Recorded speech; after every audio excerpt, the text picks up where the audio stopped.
శ్రీ మహాగణాధిపతయే నమః.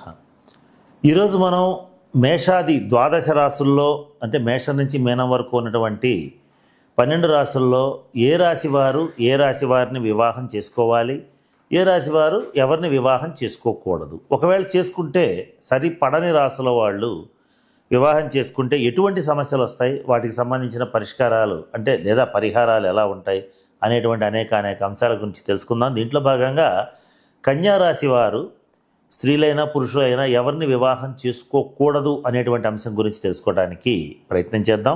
ఇక్కడ కన్యా రాశి అనగానే ఉత్తరా నక్షత్రం 2, 3, 4 పాదాలు, హస్తా నక్షత్రం 1, 2, 3, 4 పాదాలు, చిత్తా నక్షత్రం 1, 2 నక్షత్ర పాదాల్లో జన్మించిన వాళ్ళందరినీ కూడా మనం కన్యా రాశి జాతకుల కింద పరిగణిస్తాం. ఇక్కడ కన్యా రాశి జాతకులు స్వతసిద్ధంగా చాలా సున్నితమైనటువంటి మనస్తత్వాన్ని కలిగి ఉంటారు. ప్రోత్సహిస్తే అద్భుతమైనటువంటి ఘన విజయాలని సాధించగలుగుతారు. ఒకవేళ ఎవరైనా సరే పని కట్టుకుని అవమానించటం కానీ పని కట్టుకుని కృంగదీయటం కానీ చేసేటట్లయితే తీవ్రమైనటువంటి నిరాశ నిస్పృహలకి గురవుతుంటారు. పక్కన ఉన్న వాళ్ళ స్వభావం మీద వీళ్ళ యొక్క జీవన శైలి, వీళ్ళ యొక్క ఆలోచన విధానం అన్నీ కూడా ఆధారపడి ఉంటాయి. పక్కన ఉన్నటువంటి వాళ్ళు మంచి పాజిటివ్ మైండ్తో ఉంటే వీళ్ళు కూడా చక్కగా పాజిటివ్గా ఉంటారు. ఒకవేళ వాళ్ళు ఏదైనా సరే కొంత నెగిటివ్ మైండ్తో ఉండి ఏం మాట్లాడినా కూడా అపశకునపు మాటలు, అమంగళపు మాటలు మాట్లాడుతూ ఉంటే వాళ్ళ ప్రభావానికి వీళ్ళు గురయ్యి కొంత డిప్రెస్ అయ్యేటువంటి అవకాశం ఉంటుంది. కనుక ఈ రాశి వాళ్ళు వివాహం చేసుకునేటువంటి సమయంలో ఈ రాశి వాళ్ళకి ఈ రాశి వాళ్ళని ప్రోత్సహించే దిశగా, అలాగే వీరికి కలిసి వచ్చేటువంటి దిశగా వివాహం చేసుకోవాలి. కానీ కొన్ని రాశుల వాళ్ళు వీళ్ళకి ఏమాత్రం సూట్ అవ్వరు. ఈ సూట్ అవ్వని రాశుల వాళ్ళు ఎవరు అనేటువంటి అంశం గురించి ఇప్పుడు కాస్త మనం కూలంకషంగా తెలుసుకుందాం. మొట్టమొదట కన్యా రాశి వారిని వివాహం చేసుకోకూడదు. కారణం ఏమిటి అని కనుక మనం గమనించినట్లయితే ఎప్పుడైనా సరే ఏ రాశి అయినా సరే, మేషం కావచ్చు, మీనం కావచ్చు, వృషభం కావచ్చు, కన్య కావచ్చు, తుల కావచ్చు, ఏదైనా సరే ఒకే రాశికి సంబంధించినటువంటి స్త్రీ పురుషులు ఇరువురు వివాహం చేసుకోకూడదు. కారణం ఏంటంటే మనం జాగ్రత్తగా గమనిస్తే ఈ సంవత్సరం కన్యా రాశి వారికి మీనంలోకి శని ప్రవేశించి సంచరిస్తుంటాడు. దాదాపు 2.5 సంవత్సరాల పాటు మీనంలోనే శని ఉంటాడు. అంటే సప్తమ స్థానంలో శని సంచారం అనేటువంటిది జరుగుతుంది. ఈ సప్తమ స్థానం అనేటువంటిది జీవిత భాగస్వామికి సంబంధించినటువంటి అంశం. ఈ సప్తమ స్థానంలో ఉన్నటువంటి శని తన సప్తమ దృష్టితో జన్మరాశిని చూస్తూ ఉంటాడు. అంటే ఇక్కడ 1, 7 స్థానాలు బాగా ప్రభావితం అవుతూ ఉంటాయి. సాధారణంగా శని చెడ్డ దృష్టి కనుక పడితే కొంచెం భార్యాభర్తల మధ్య భేదాభిప్రాయాలు రావటం అనేటువంటిది జరుగుతుంది.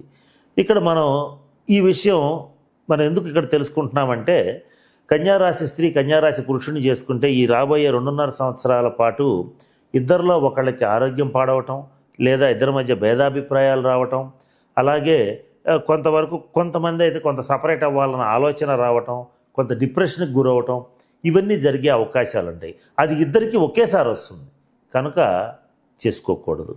రేపు అష్టమ శని వస్తుంది.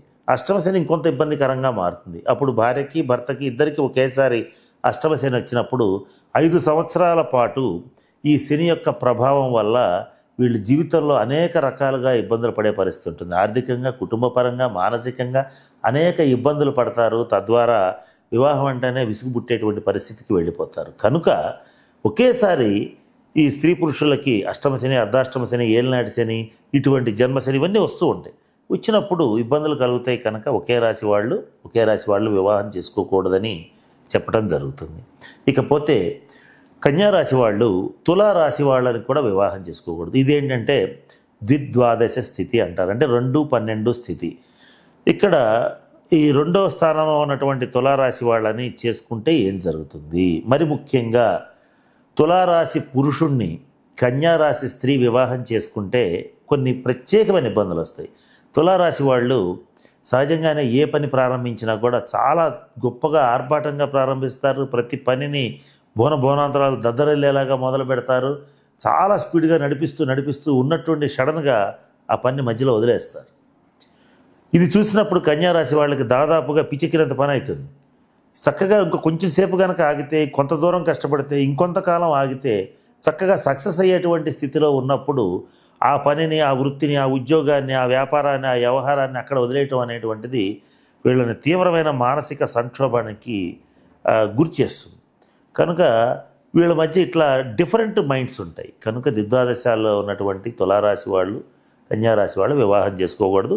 కొన్ని ప్రత్యేకమైన సందర్భాల్లో వ్యక్తిగత జన్మజాతకాలు కనుక కలిసేటట్లయితే తులారాశి స్త్రీని కన్యారాశి పురుషుడు చేసుకోవచ్చు. అది కూడా వ్యక్తిగత జన్మజాతకం చూసి సప్తమ స్థానాలు బలంగా ఉంటే, సప్తమాధిపతులు బలంగా ఉంటే కొన్ని ప్రత్యేకమైన పరిస్థితుల్లో చేయవచ్చు. అది కూడా సెకండరీ కింద భావించాలి, అంటే రెండవ ప్రయారిటీ కింద భావించాలి. కానీ వీలైనంత వరకు ఈ ద్విద్వాదశాల్లో ఉండేటువంటి తులారాశి కన్యారాశి చేసుకోకూడదు. తర్వాత ఈ కన్యారాశి వాళ్ళు కుంభరాశి వారిని వివాహం చేసుకోకూడదు. ఇక్కడ కన్యారాశి నుంచి కుంభరాశి 6వ స్థానం అవుతుంది, కుంభరాశి నుంచి కన్యారాశి 8వ స్థానం అవుతుంది. దీన్ని షష్టాష్టక స్థితి అంటారు. ఈ కన్యారాశి వాళ్ళు కుంభరాశి వాళ్ళని చేసుకుంటే ఏమవుతుంది అని కనుక మనం జాగ్రత్తగా గమనించినట్లయితే కొంత కన్యారాశి వాళ్ళకి ఆరోగ్యపరమైన చిక్కులు, మానసికమైనటువంటి ఆందోళన, డిప్రెషన్కి గురవటం, కొన్ని బాధలు పడటం అనేటువంటిది జరుగుతుంది. కుంభరాశి వాళ్ళు కన్యారాశి వాళ్ళని చేసుకుంటే కుంభరాశి వాళ్ళకి ఏమవుతుంది అని కనుక గమనిస్తే వాళ్ళ జీవితంలో ఎదగలేకపోతారు, అంటే అనుకున్న స్థాయికి చేరలేకపోతారు. షష్టాష్టక స్థితి ఇచ్చేటువంటి చెడ్డ ఫలితం. ఏదేమైనప్పటికీ కూడా ఈ కాంబినేషన్లో కుంభరాశి కన్యారాశి కాంబినేషన్లో ఎక్కువగా దెబ్బతినేది కన్యారాశి వాళ్ళే. కనుక వీలైనంత వరకు కుంభరాశి కన్యారాశి వాళ్ళు చేసుకోకూడదు. తర్వాత కన్యారాశి మీనరాశి, దీన్ని సమసప్తక స్థితి అంటారు. అంటే కన్యారాశి 1 అయితే మీనరాశి 7 అవుతుంది. ఈ 1-7 స్థితిలో దాదాపుగా వీళ్ళు వివాహం చేసుకోకుండా ఉండటమే మంచిది. చేసుకుంటే మరి ఎటువంటి ఇబ్బందులు వస్తాయని కనుక గమనించినట్లయితే ఎక్కువ మంది ఎవరి వ్యక్తిగత జీవితాన్ని వాళ్ళు అనుభవిస్తారు. ఇద్దరు కలిసి చక్కటి జీవితాన్ని గడపడం అనేటువంటి జరగదు. ఎవరి ఉద్యోగం వాళ్ళు చేసుకుంటారు, ఎవరి పని వాళ్ళు చేసుకుంటారు, ఎవరి విషయం వాళ్ళు చూసుకుంటారు. కానీ కొన్ని ప్రత్యేకమైన సందర్భాల్లో మీనరాశి స్త్రీని కన్యారాశి పురుషుడు వివాహం చేసుకోవచ్చు. అది కూడా వ్యక్తిగత జన్మజాతకాలు కలిస్తే చేసుకోవచ్చు. లేని పక్షంలో ఇది కూడా అంత అనుసరించదగినటువంటి విషయం కాదు, ఆమోదయోగ్యమైన విషయం కాదు.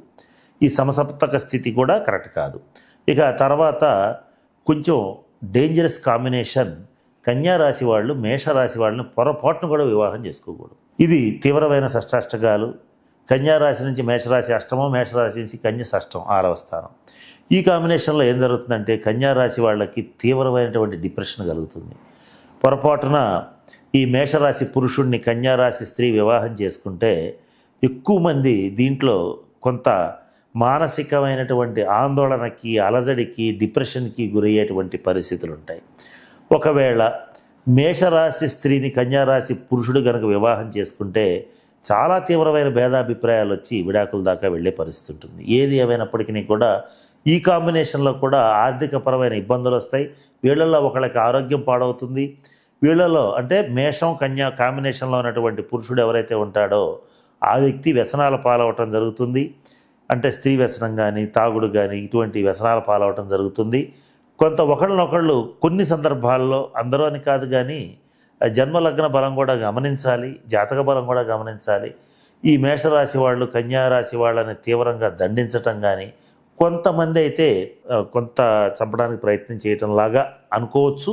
ఇటువంటి ప్రమాదకరమైనటువంటి పరిస్థితులు వచ్చే అవకాశం కూడా ఉంది. కనుక వీలైనంత వరకు కన్యారాశి వాళ్ళు మేషరాశి వారిని వివాహం చేసుకోరాదు. కన్యారాశి వాళ్ళు ఈ సింహరాశి వాళ్ళని కూడా వివాహం చేసుకోకూడదు. అంటే ఇది కూడా ద్విద్వాదశ స్థితే, అంటే 2-12 స్థితే. కనుక ఇది కూడా వీలైనంత వరకు చేసుకోకూడదు. చేసుకుంటే ఆర్థికంగా సింహరాశి వాళ్ళు ఇబ్బంది పడే పరిస్థితి ఉంటుంది. ఇక్కడ కన్యారాశి స్త్రీని సింహరాశి పురుషుడు చేసుకుంటే కొంత బెటరు. అది కూడా వ్యక్తిగత జన్మజాతకం కలిస్తే కొన్ని ప్రత్యేకమైన సందర్భాల్లో చేయవచ్చు ఈ వివాహం, లేకపోతే చేసుకోకూడదు. ఒకవేళ రివర్స్లో అంటే కన్యారాశి పురుషుడిని సింహరాశి స్త్రీ చేసుకుంటే వాళ్ళ యొక్క ఆర్థిక పరిస్థితి అసలు బాగోదు. ఆర్థికంగా ఇబ్బంది పడతారు, అప్పుల పాలవుతారు, ఎక్కువగా రుణాలు చేయాల్సి వస్తుంది, కుటుంబపరమైన చిక్కులు ఏర్పడతాయి. దాదాపుగా సమాజంలో కానీ కుటుంబంలో కానీ కొంతమంది వీళ్ళని వెలివేసే పరిస్థితి ఉంటుంది. ఆరోగ్యపరంగా ఇద్దరిలో ఒకళ్ళు గట్టిగా దెబ్బతినేటువంటి పరిస్థితి కూడా ఉంటుంది.